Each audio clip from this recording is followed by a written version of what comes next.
Welcome to my new blog. তা দেখতেই পাচ্ছ আমি কাজ করছি।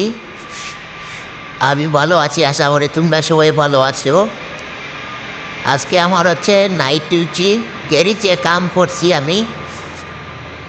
দেখাচ্ছি তোমাদের কী কী কাজ হবে আজকে। আর এটা হচ্ছে আমাদের গ্যারেজ, মানে বড় গাড়ির গ্যারেজ। সব সব গাড়ি আছে।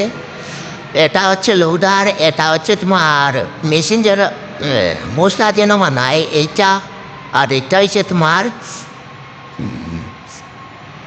হাইবা। তোমার একটা নষ্ট হয়েছে তোমার সাইলেন্সার, আজকে লাগাইয়া দেবো আইব। আর এখন যাই মন হয় একটা গাড়ি ঠিক করাত, এই গাড়িটা দিয়ে। আর ব্লগটা যদি তোমরা ভালো লাগে তা সাবস্ক্রাইব আর লাইক করিয়া দিবা সবে, আমার একটু সাপোর্ট করিও।